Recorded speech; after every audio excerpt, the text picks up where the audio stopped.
Hi all, welcome to our channel Smile&Do. இன்றைக்கி நம்ம சேனலில் செட்டிநாடு ஸ்பெஷல் பழ ஊறுகாய் எப்படி செய்கிறதுன்னு பார்க்க போகிறோம். இந்த ஊறுகாய் அடுப்பில்லாமல் எண்ணெய் இல்லாமல் செய்யக்கூடியது. ரொம்ப சுலபமாக செஞ்சிடலாம். எப்போவுமே ஊறுகாய் நல்லதில்லைன்னு சொல்லுவோம், ஆனால் இந்த ஊறுகாய் ரொம்ப ஒரு ஹெல்த்தியான ஊறுகாய்னே சொல்லலாம். இதில் நம்ம சேர்க்கக்கூடிய பொருள் லெமனில் ஊற வைக்கிறதுனால vitaminC அதிகமாக இருக்குது. வெள்ளை மிளகாய், சுண்டைக்காய், பூண்டு இது மூணும் சேர்த்து செய்ய போகிறோம். இது மூணுமே நம்ம உடலுக்கு மிகுந்த நன்மைகளை தரக்கூடியது. இது மூணும் அப்படியே நம்ம ஊற வச்சு அப்படியே சாப்பிட்றதுனால அதில் உள்ள சத்துக்கள் முழுமையாக நமக்கு அப்படியே கிடைக்கும். இதுக்கு தேவையான பொருட்கள் பார்த்துடலாம். முதல்ல வெள்ளை மிளகாய் இது செட்டிநாடு சைடு ரொம்ப ஸ்பெஷலானது. இதை காந்தாரி மிளகாய், வானம் பார்த்த மிளகாய்னு சொல்கிறாங்க. இதில் காரம் அதிகமாக இருக்கும். இது உடலுக்கு ரொம்ப நன்மைகளை தரும். அடுத்து சுண்டைக்காயும் அதே ஓரளவு ரெண்டுமே ஈக்குவல், ஒரே ஒரு கப் அளவு எடுத்துக்கிறோம். சுண்டைக்காய் நல்ல பிஞ்சு சுண்டைக்காயாக எடுத்துக்கணும். அடுத்தது பூண்டும் அதே அளவு பூண்டு உரித்து நம்ம எடுத்துக்கிறோம். இப்போ இந்த வெள்ளை மிளகாயும் சுண்டைக்காயும் கழுவி நல்ல ஒரு காட்டன் கிளாத்தில் போட்டு ஈரம் இல்லாத அளவுக்கு காய வச்சு எடுத்துக்கணும். இந்த அளவுக்கு ஒரு 6 லெமன் தேவை. நல்ல பெரிய பழமாக ஒரு 6 எலுமிச்சம்பழம் எடுத்துக்கலாம். பூண்டு இந்த மாதிரி பெருசாக இருந்தால் அதை 1-2 நம்ம இந்த மாதிரி கட் பண்ணி எடுத்துக்கலாம். நம்ம லெமனில் ஊற வைக்கிறப்ப அப்போ தான் அது ஈஸியாக ஊறும். ரொம்ப பெருசாக இருந்தால் ஊற நாள் ஆகும். அதனால் இந்த மாதிரி கட் பண்ணி சின்ன சின்ன இதுவாக எடுத்துக்கிறோம். இல்லை சின்ன பல் பூண்டாகவே எடுத்துக்கலாம். இப்போ வெள்ளை மிளகாயில் காம்பை எடுத்துடணும். காம்பை நல்லா ஒன்று நறுக்காமல் கொஞ்சம் காம்பு இருக்கிற மாதிரி விட்டு நறுக்கிட்டு நுனியை கீறி எடுத்துக்க போகிறோம். இப்போ பார்த்திங்கன்னா தெரியும், இந்த காம்பை கொஞ்சமாக இருக்கிற மாதிரி விட்டு நறுக்கிட்டு நுனியை கீறி எடுத்துக்கணும். இது மாதிரி எல்லா மிளகாயிலையும் செஞ்சு மிளகாயை ரெடி பண்ணி வச்சுக்கணும்.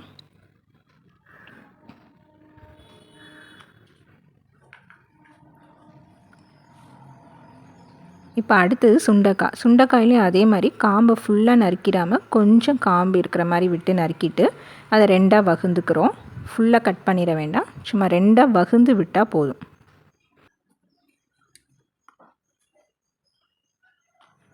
இப்போ பீங்கான் இல்லைன்னா ஒரு கிளாஸ் பவுல் எடுத்துக்கலாம். இதுக்கு தேவையான அளவு கல்லுப்பு, 6 எலுமிச்சம்பழம் புழிஞ்சு அந்த சாறையும் இதோடு சேர்த்துக்கிறேன். கொஞ்சம் போல் தண்ணி நல்லா சுட வச்சு ஆற வச்ச தண்ணியை சேர்த்துக்கிறோம்.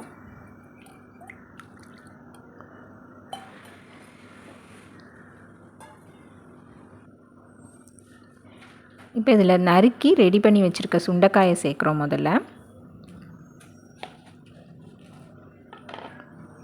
அடுத்து வெள்ளை மிளகாய், அடுத்து நறுக்கி எடுத்து வச்சுருக்க பூண்டு, இது மூணையும் ஒன்றா சேர்த்து இதோட நல்லா மிக்ஸ் பண்ணிக்கணும். அந்த லெமனில் நல்லா மிக்ஸ் பண்ணிக்கிறோம். அவ்வளோதான், பழ ஊறுகாய் ரெடி ஆயிடுச்சு. இதை எப்படி ஸ்டோர் பண்ணி வைக்கிறதுங்கிறத பார்க்கலாம். இப்போ இந்த ஊறுகாய் ரெடி ஆயிடுச்சு. ஆனால் இது இந்த எலுமிச்சம்பழ சாறில் ஒரு வாரம் 10 நாள் ஊறணும். அப்போ தான் இது சாப்பிட்றதுக்கு நல்லாயிருக்கும். நல்லா ஊறினதுக்கப்புறம் இதை ஒரு கிளாஸ் பாட்டிலில் போட்டு நம்ம ஸ்டோர் பண்ணி வச்சுக்கலாம். இதை தினம் வெயிலில் வச்சு எடுக்கணும். அப்போ இன்னும் ரொம்ப நல்லாயிருக்கும். இந்த மாதிரி ஒரு சல்லடை தட்டு ஏதாவது இருந்ததுன்னா போட்டு மூடி வெயிலில் வைக்கலாம். இல்லைன்னா ஒரு லேசான காட்டன் துணியை போட்டு நம்ம வெயிலில் வச்சு எடுக்கணும். 1 வாரம் வெயிலில் வச்சு எடுக்கலாம். இது நல்லா ஒரு வாரம் ஊறின ஊறுகாய். அதோட கலரே நல்லா மாறி இருக்கும். பார்த்தீங்கன்னா நல்லா 10 நாள் ஊறினதுக்கப்புறம் அந்த ஊறுகாய் சாப்பிட்றதுக்கு ரொம்பவே சுவையாக இருக்கும். லெமனில் ஊற வச்சுருக்கிறதுனால இது கெடாது. பூண்டு, சுண்டைக்காய், வெள்ளை மிளகாய் இது மூணுமே அந்த எலுமிச்சம்பழ சாறில் ஊறி அதோட சுவையும் ரொம்ப சூப்பராக இருக்கும். உடலுக்கு பல நன்மைகள் தரக்கூடிய பல ஊறுகாயை நீங்களும் இதே மாதிரி ட்ரை பண்ணி பாருங்கள். ஹெல்த்தியான இந்த ரெசிபியை லைக் பண்ணி இந்த வீடியோவை உங்கள் ஃப்ரெண்ட்ஸுக்கும் ஷேர் பண்ணுங்கள்.